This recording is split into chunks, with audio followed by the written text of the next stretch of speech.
Claire Crunk, founder of Trace-Femcare. What a pleasure it is to have you with us today on Hemp Barons. Thank you so much for having me. I'm so excited to be here. I'm so excited to have you because you have what I consider to be the most innovative product out there in hemp right now today. It is so needed on so many different levels. And I'm going to just prepare our audience right now, distinguished guests, ladies, gentlemen, however you identify, my brothers and sisters and siblings. Today is a show about tampons.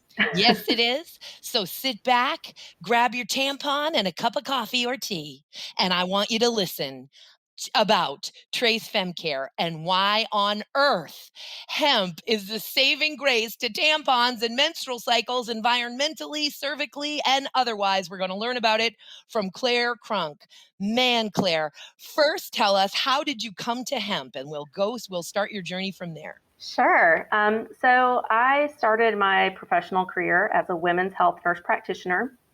Graduated from Vanderbilt back in 2008 and practiced for 10 years and had owned my own practice at one point. And long story short, I got really burned out. So healthcare burnout is super familiar to everybody now. I was just ahead of the curve back in 2018. So I stepped away from practice and I was about 33 at the time and was having my return of Saturn moment. And left wondering what I'm going to do with my life. Around that time, I went to a music festival and met a representative from the Tennessee Hemp Industries Association who had a booth at the time. And I had never heard of CBD. I'd heard of cannabis, but I had never used cannabis. And he was like, oh, try this CBD. And I was just so excited. So I tried it and, thought, what is up with this hemp? I want to learn more about it. So at that same time, I went to spend a week with my BFF in South Georgia from college, and she is an attorney turned corporate farmer. So we're just drinking wine. I'm like, what do you know about this hemp? Is there a business opportunity there? And she said, you should really look into the processing side of ag because there's usually opportunity there that people don't think about. So I came home, started doing research, hemp processing, learned about hemp fiber, and just started reading all of this amazing stuff about how hemp is so great for the environment and for soil, how natural fibers are needed in the textile industry, and how fiber can answer both of those needs, but that there was no fiber supply chain available. So when I'm reading all these environmental benefits, all the cool technical aspects about hemp fiber with absorbency, all of its bells and whistles, my women's health brain totally defaulted to vagina. And I was like, oh my gosh, this would make a great tampon. Googled it. There's no hemp tampon. So I was like, oh, well, I'll just go do that. I'll make a hemp tampon. And then, of course, realized there was not enough hemp fiber supply and there was not a mature supply chain to do that. So again, a little naively at the time, I said, well, I'll just go do that. And started Southeast Hemp Fiber to develop the U.S. hemp fiber supply chain for textiles and products like tampons. And did that for a few years until 2020 when it was time to come back to the tampon project. I just have goosebumps. The listeners, my audience who know me well know that, sometimes I just get emotional and speechless and just have to say, I'm sitting here with goosebumps. I'm hanging on every word is the reality. You are a woman who got bit by the hemp bug and went on fire with it. You immediately started researching, getting inspired. Then boom, you married your training, your education and your career with the inspiration, with the plant, with the crop. And then you realized, wait, in order for me to move forward with that vision, I actually have to help develop the supply chain. And you moved forward with that. And now focusing back to being an integral part of that process and the reemerging industries here. And then going back to the idea, the product, the entrepreneurial mind that said, okay, now it's time to manufacture this tampon. Sure. And, through that journey of Southeast Hemp Fiber, as with any startup and entrepreneur life, there were so many ups and downs and days where I thought, oh my gosh, what am I doing? This is too hard. This seems impossible. But now, I'll catch you up on where we are here in a second. I've just looked back and realized that everything happens for a reason. And there would be no way that Trace could be where we are now without that groundwork of Southeast hemp fiber. And a lot of that was just luck. So even meeting the hemp industries representative, that was total luck. I had a friend from college who's a textiler. I called him and I said, hey, what do you know about hemp fiber? Is there a market for this? And he said, hey, I'm going to be in Nashville tomorrow. Why don't you come to our conference? So I did. And that afternoon, I called the printer and I said, I need business cards. He said, what do you want to call your company? I said, I don't know, Southeast Hemp Fiber. And then the next day was networking with textilers who were asking for hemp fiber and doing that market development, and just started building relationships there. So that's a lesson I've learned, is that you never know where a relationship is going to take you. And if you just treat everybody with integrity and honor people and really listen, they're going to help you out in the future. And that's really come to fruition with Trace. And if you're walking in integrity, which is the walk that you walk, my sister. And I also just want to just take a moment to piggyback on something that you said, and it's luck. And I'm certainly not denying that this concept of luck exists. I will also say, as Benjamin Franklin did, that the harder I work, the luckier I get. And also, I will say that, there's a revolution of consciousness taking place at the same time. All of these revolutions are taking place. The plant, humans and animals, we have a relationship with plants. And of course, I think plants might actually be in charge of this planet. And that's just Totally. incredible for me to witness over the last 30 plus years in this movement, the way this plant works. And Yeah. And when I started, so one of the first conversations I had to connected through that textiler friend was with Guy Carpenter of Bear Fiber. And it was the very first time I'd ever talked to him. I cold called him and I was like, I am not a hempster. I am a businesswoman, blah, blah, blah, blah, blah. And now I am like totally in love with hemp. And I talked to him like a year ago and I was like, yeah, well, I'm a total hempster now. I've fallen in love. And it just really paralleled with that personal journey of Return of Saturn and having a deeper awareness of the gifts that Earth has given us, and how grateful I am for that. So it is funny to think about that growing and that blooming that I saw both in business and in my personal life too. I'm really grateful for hemp. It's taught me so much. oh, excellent, beautiful, so beautiful to hear. Now, a new cycle is beginning. I love the on Amen. your homepage at traceyourtampon.com. So we want to be now. I want to be talking about the trace part.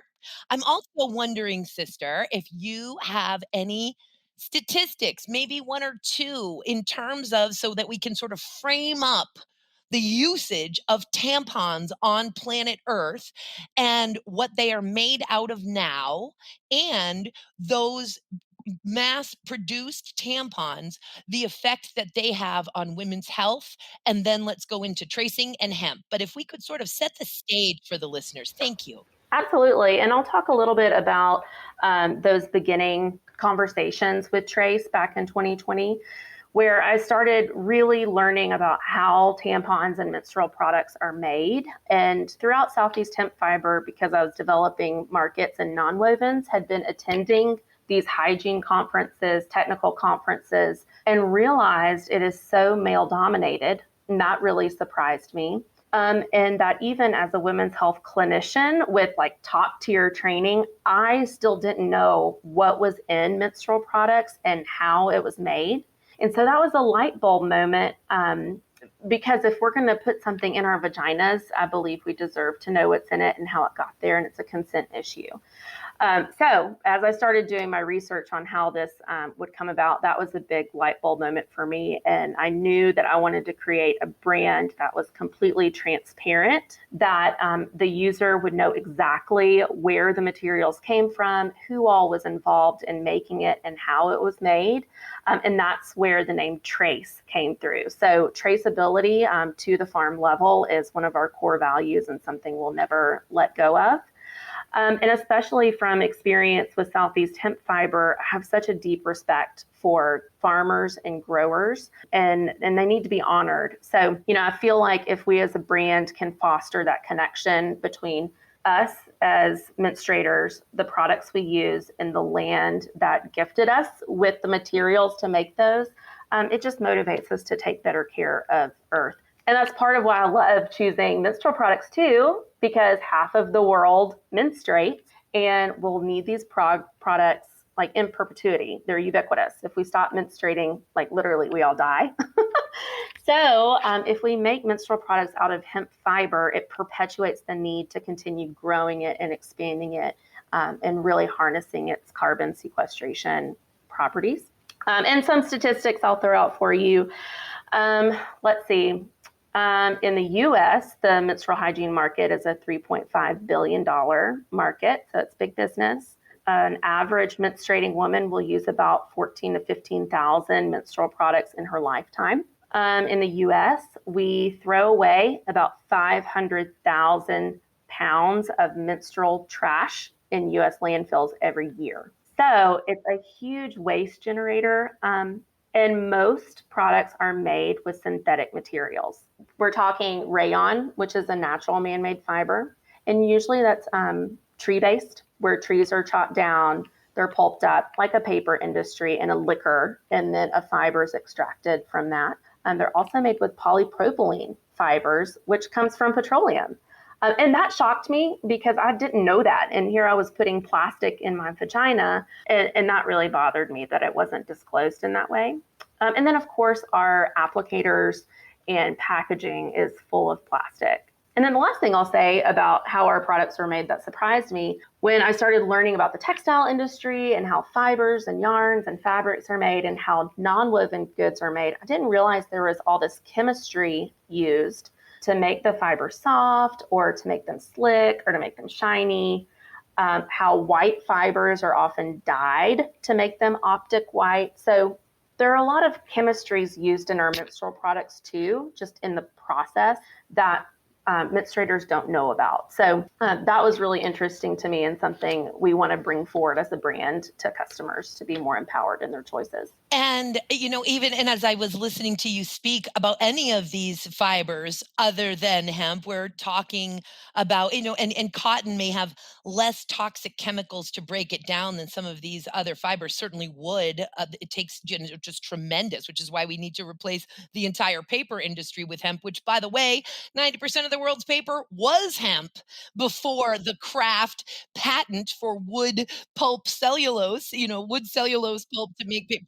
And then when we think about bleaching, same thing with paper, right? We're putting all of this dioxin in it, and then we're having bleach next to our cervixes and the cervical cancer and all of these different. Yeah. Uh, Go ahead, please. Yeah.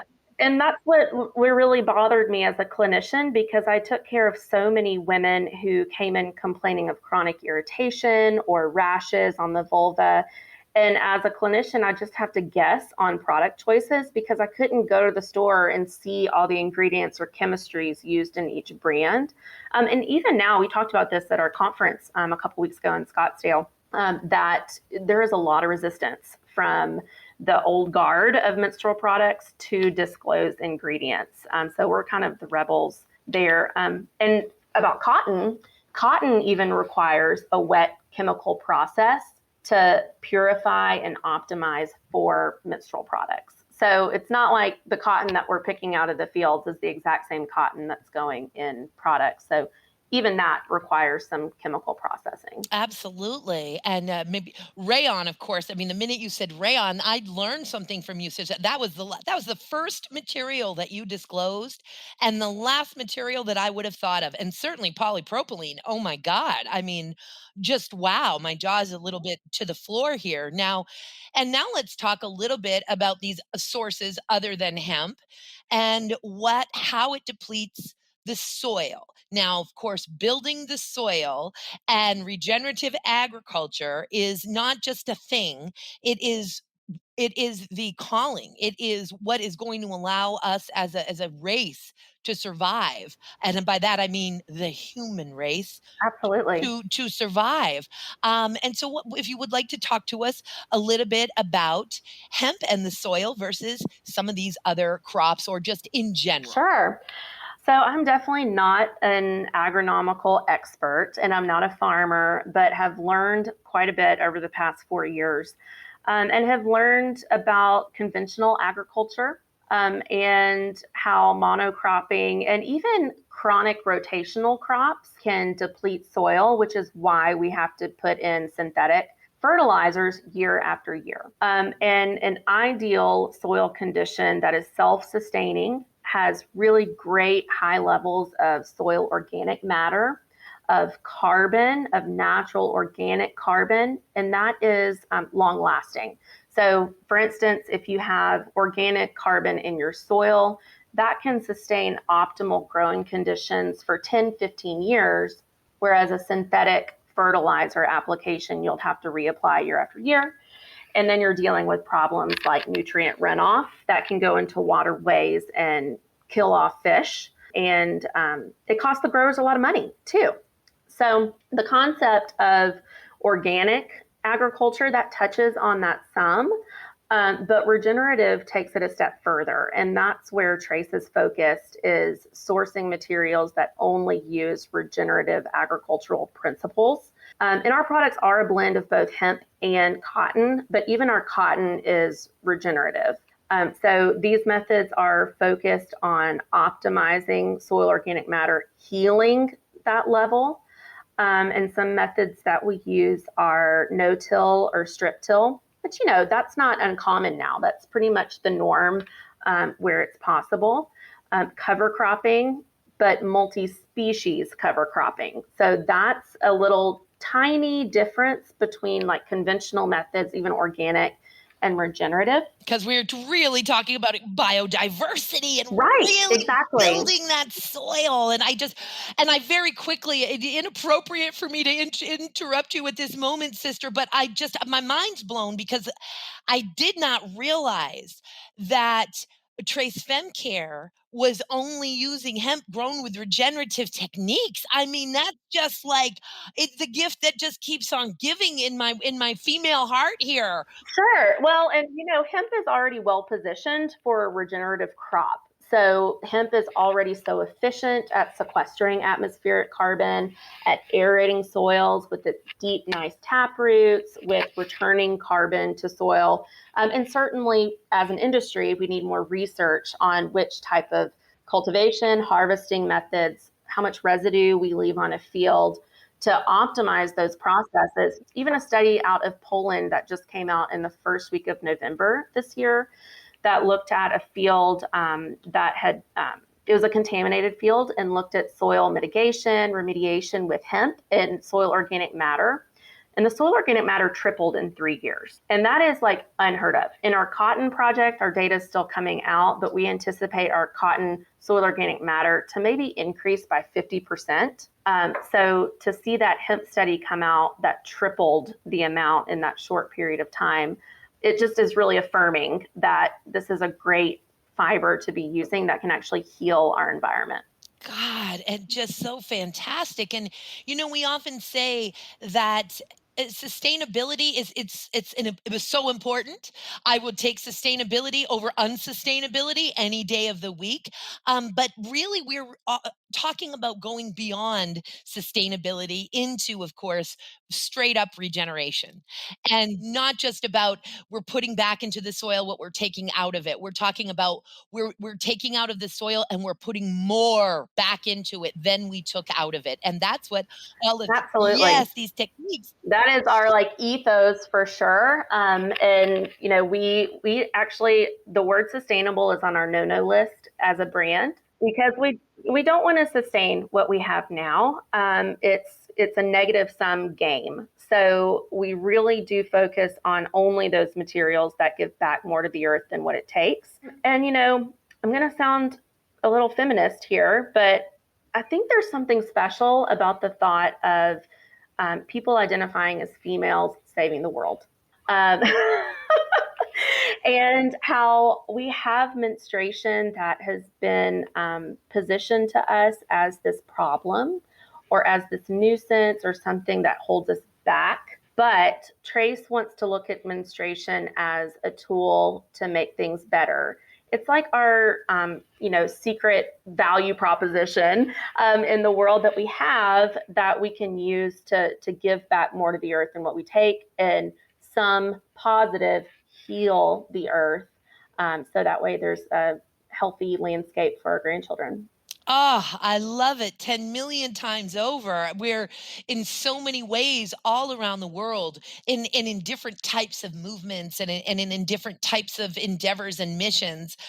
Women are taking their menstrual cycle, their periods, all of that, and now using it as a source of empowerment and absolutely walking in our power with it. Just so fantastic. And what you're doing with Trace Your Tampon is just that on steroids. It's that on steroids. Now, and I see you're also looking to trademark the term climate beneficial cotton. I love this. You want to talk to us about that? Totally. And that designation is through FiberShed. Have you heard of that Mm, group before? not yet. Please enlighten me. Oh my Oh my goodness. gosh. FiberShed is an organization that I've respected for years. Rebecca Burgess is their executive director and founder. And it is an organization that works to build regionalized, resilient textile systems that are climate beneficial. So they own the trademark on that, and they are the third party that issues that verification to textile systems and fiber suppliers. And they're who's managing our cotton project. And they do have some work in hemp. So I'm really excited to see where this cotton project goes, because I hope we can replicate that for hemp and work towards climate beneficial verification for hemp fiber as well. Excellent. Beautiful. Oh my goodness. And thank you so much for turning me and the audience onto FiberShed, fibershed.org. Already just absorbing even as we're speaking. Amazing stuff here. Now, and where are we at sort of in the process of it all, Miss Claire? Sure. Oh my gosh. So we have some really exciting things happening this month. So, some background: tampons, which is our first product we're going to enter market with. Tampons are a class 2 medical device regulated by the FDA.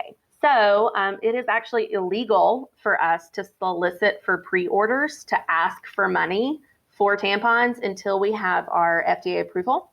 But in order to get our FDA approval, we have to have a representative commercial production run from which we can do our product testing on. So it has taken, a year and a half to get to that point. But this month, our first commercial production pilot run is happening. And I literally have a bottle of champagne saved for when this is done. I am so excited for you. I'm so excited. I'm so excited for everyone who has a period, and I'm so excited for the country. This is this month, your first production run to move into product testing. This is huge. Yeah, yeah. And, another crazy thing that I learned in this journey is that there is no contract manufacturing capacity for tampons in the United States. What? I What? know, it's nuts. Now, there is tampon manufacturing in vertical operations with the big guys. So Procter and Gamble, Kimberly Clark, Edgewell, and we hope to get their attention one day. But because of that, we've had to do all of our product development overseas in the middle of COVID lockdown and quarantine. And supply chain problems, and oh my God, what conditions. Nothing's easy with hemp. Nothing's easy with hemp, That's but right. boy, Hemping ain't easy. hemp ain't easy, but it presses that essential oil, the finest oil. You go, girl. So Yeah. So, ideally, our vision is to have a regionalized system. Right now, all of our cotton and our hemp is grown and processed in the United States. And we love that because we know all of our farmers by their first name. Like, I know what their kids are into. We're, very comfortable, and that builds a level of trust and traceability into our program that is just required. and integrity. Yeah, absolutely. And our manufacturer is amazing as well. They're like global leaders in this space. So we feel really lucky for that part. And so, we're not dogging totally on the system that we have set up, but ideally, we'd like to get to the point where we're not having to ship products across oceans. Of course, you're sitting here being as climate beneficial and responsible as you can, concerned with every bit of your carbon footprint. And of course, you are relegated to international shipments. I get it. Right. So we talk a lot about progress, not perfection at work, Thank and just goodness. being really honest. Yeah. And so our approach is we want to be totally honest and transparent with everyone that this is the reality. Here are the steps we are taking to make it better. Want to grow your cannabis business? Curious about this booming new industry? Don't miss NCIA's 7th Annual Cannabis Business Summit and Expo, the industry's most influential national trade show. Join us December 15th through 17th, 2021 at Moscone Center in San Francisco for the only cannabis industry event with over 125 top presenters, 80 plus business building education sessions, and hundreds of exhibitors all under one roof. Discover next year's best-selling cannabis brands and learn from the best in the business at hashtag Cannabis Summit this December 15th through 17th in San Francisco. Tickets at cannabisbusinesssummit.com. That's cannabisbusinesssummit.com. You must be 21 or over to attend. And in doing so, you're also educating because there is this idealism that is out there that it simply doesn't lend itself to reality. And it simply doesn't lend itself to the real delivering of the promise of healing the planet. So thank you for being honest because through that you teach that, we do everything. I love doing hempcrete workshops and inevitably get somebody, who's just graduated from college and they want a hempcrete home that is geothermal and solar and every last bit. Well, but if you're in a place where there is not access to geothermal energy, you're not going to be able to do that. And then there'll be but because 5 years ago, even now, oftentimes with our hempcrete builds, not all of the hemp in North America is coming from North America yet. Oh, of course. Yeah. Most of the herd's imported still, I believe. Is that true? Yeah. Of course. So, and we were sitting there doing it, and there'd be someone in the audience going, "What? The hemp is coming from Holland?" And you'd be like, "Yes, it's coming from Holland, and it's going to make a much more healthy house, despite the fact that it had to come from Holland in a container on a ship." But that is exactly what is changing and moving and grooving at a wonderful rate. It's going to have to go much faster, and I trust that it will, than it is right now in terms of the building of the infrastructure and the manufacturing here in the US. Yeah, it's crazy to me how much we still need to import into the US. But at the same time, I started my hemp journey in 2018, which in the hemp world is like a lifetime, even though it's been only almost 4 years. And so, For dog years. yeah, yeah, really, 4 dog years. And so to see how far we've come just in that short period of time, I'm really, really super proud of the US hemp industry. And, since COVID, we're finally starting to get investments. Venture capitalists, big money, good money is starting to invest in hemp fiber infrastructure and supply chain. And back when I started in 2018, I was trying to build a processor. So did a lot of market development for herd as well. And it was a $10.5 million raise without like market data on it. And so pitching that, and you can't really do a proof of concept on hemp fiber processing in like a backyard homemade machine that's going to be the same as a commercial machine too. So it's like comparing apples to oranges. So I really have a lot of respect for the US fiber processors that are coming online. It's like so gritty.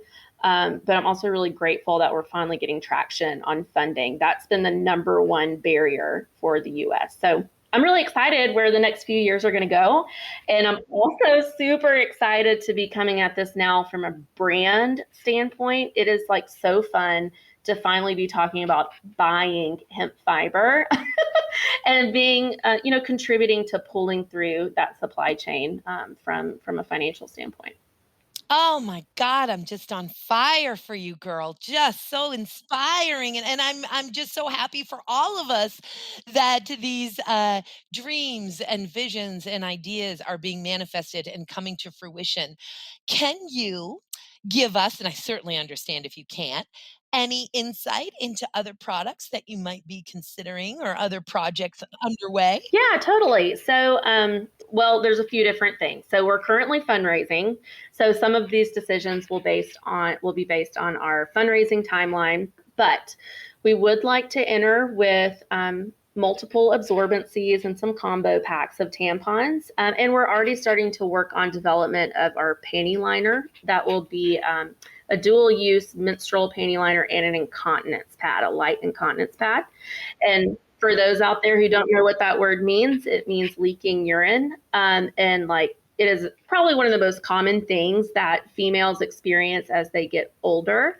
Secret, also a big problem in the male population. But you know, we can hit a double whammy with that product. And then in the future, we'll introduce a sanitary napkin or a pad that has a higher absorbency and look at some different tampon designs. So we'll launch with a digital tampon, which I'd love to share why. And then in the future, bring in a hemp biopolymer applicator to go with that.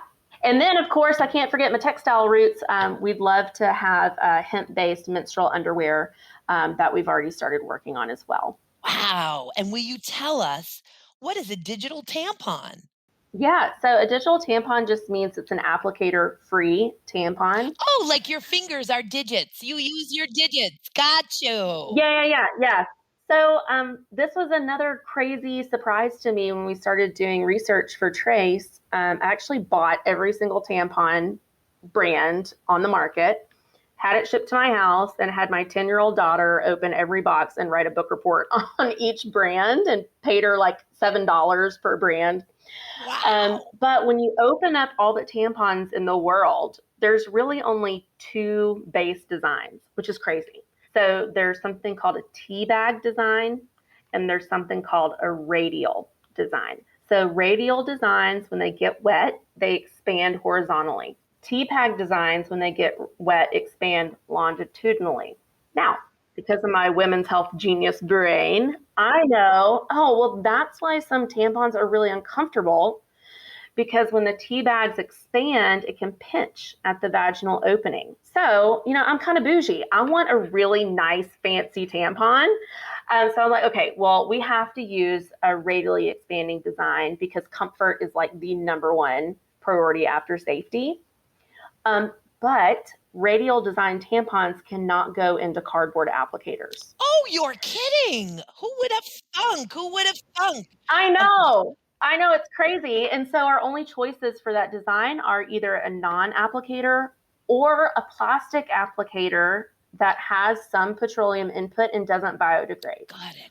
Well, okay, that's like totally antithetical to our brand values. It's not our purpose. So we did have to make that choice that, okay, we'll just launch with a digital tampon. Honestly, most younger millennials and Gen Z menstruators are already experimenting with hand inserted products like cups. Because they're so much more aware of why the hell would I need an applicator and Yeah, if totally. I and I guess I'll just sit here and disclose to my audience. I clearly gave away the house or whatever when I asked the question, what is a digital tampon? Apparently, I don't have a lot of experience with digital tampons. For hemp, I will gain experience. I will go digital, and I will be thinking as clearly as the younger generations that are saying, "I look at all of these tampons that I have to use every single or choose to, if that's the product that they're choosing, every single month. I'm not going to continue to add to the environment with these applicators." Now, indeed, I've been using cardboard applicators, bleached wood applicators, but okay. And why must there be some petroleum? And I'm sure there's a scientific reason why, or is it a regulatory reason why there has to be a little petroleum? Sure, it's a scientific reason why. And I had a 2-hour call once with a polymer scientist once, and I literally was crying at the end of the conversation. So I was a biology major in undergrad, not a chemist. but it has to do with the integrity of the plastic in the injection molding process. Mm. So there are some innovations that we're working on to get a 100% bio-based polymer that feels and functions like that really nice, smooth, premium plastic feel, but Hmm. that also truly does biodegrade at end of life. So there's a lot of greenwashing out there. So there's a lot of companies that might say they're biodegradable because they've hit an ASTM standard, but in real life scenarios, it doesn't work. So Put that straw outside and OMG. Yeah. right, yeah. And I want somebody to be able to put it in their home compost, or feel okay with putting it in their trash can. And also I think that we're gonna find thank you for doing more R&D, and also we've got the planet Earth and some of the greatest minds all over the world on this. How can we make a 100% bio-based, fully at end of life, and for its different purposes, which, all of those things. And of So course, green tech packaging our is yes, that's who I was getting ready to mention, Oh, Jordan. good, Yeah, Jordan yeah, Jordan Hinshaw, please, I'm such a fan. We were both going there. With the minute I said straw, I'm sure you thought of Jordan Hinshaw. yeah. So he's been super helpful, and so it's a project we want to work towards, because obviously our preference for feedstock on that biopolymer is going to be hemp. We're really excited to be working on that, but just getting the first tampon out as fast as possible, and teaching customers how easy it is to use a digital tampon. And it's a smaller carbon footprint too, because it's a smaller shipment. It weighs less. It's really a win overall. It just might take a little teaching to get over that first hump. Little getting used to, and a little getting used to, and this is welcome to 2022 coming on, guys. A little changes, getting used to it, and one foot in front of the other. We got this, planet Earth. We just need to be open to it and be open to the changes and embrace them and work together and follow our heart song.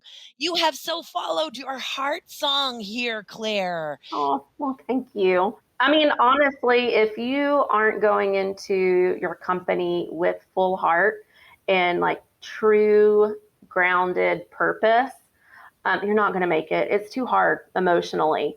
And anybody who's listening, who's an entrepreneur, who's ever tried to build anything from scratch, totally understands that it's brutal emotionally. So without that fervor in your passion, and without a good, solid support system, it's just not going to come to fruition. So I'm really grateful to have that. Gosh, and I'm so happy to hear of this funding, Claire, and that those faucets, and I'm watching it, of course, with clients and the industry in general and all of the various nonprofit and for-profit organizations that I'm involved in. I'm, of course, watching that change and the funding coming on. And we knew that once legalization, full, true legalization in terms of being completely removed from the Controlled Substances Act, that it would take a little bit of time, and it is sure catching up. It's super refreshing. And even with Southeast Hemp Fiber, I couldn't get a checking account in my first year of business. So it was so just relieving and exciting when I went to go open our Trace account. They're like, "Oh yeah, sounds great. Tell me more about hemp." And I just about fell over and like teared up. Thank you so much. Time, again, it marches on. It's just so important for folks to, especially folks looking for purpose, looking for a place to belong. Join the hemp movement or any movement wherever your heart song is. I can tell you, you keep working at it, you wake up one day, boom, there's change. It's incredible. Um, and you have recently, I'm so thrilled and pleased to be part of the Hemp Innovation Challenge team. I have been for a few years now. And I know that you have submitted your project to the Hemp Innovation Challenge. Yeah, I'm really excited about that. And our product in and of itself is innovative, but in order to get to this little tampon, we have had to innovate every single step. So from processing methodology to chemistry to cultivation method to even business relationships. So we do a lot of pre-competitive collaboration with competitors, and that's just not business as usual. It's kind of that new age thinking that you're talking about, where an awareness is building that we can't do this alone. We have to do it together. Even if it causes some discomfort, it's worth those uncomfortable conversations and moving through that together for the greater good. So really in all aspects, we have been doing things a bit differently. And so we're really proud and excited to submit. God, I just am so excited to hear about all of those different aspects of it, and maybe we'll even see you at the World Ag Expo in February. I hope so. Oh my goodness, who knows? So important. And yeah, those strategies. Bob Hoban, one of my favorite attorneys, and just an incredible human being. I just happen to love Bob so much. Everything about him, but he may not have coined this phrase, but I always attribute it to him, and it's coopetition. And hemp breeds coopetition. Cannabis, the plant in general, is a blender. We have an endocannabinoid system. It is wanting You us. know, and that is my favorite thing about hemp is that it's a unifier. And a lot of people in our fundraising process have said, oh, you know, you need to go to a VC firm that's specifically looking for women or that's specifically, you know, whatever. But honestly, we get so much enthusiasm from non-menstruators, from men, and we get interest from all aspects of the political spectrum. So we have our, you know, right-wing Republicans who are excited about Made in the USA, excited about supporting growers.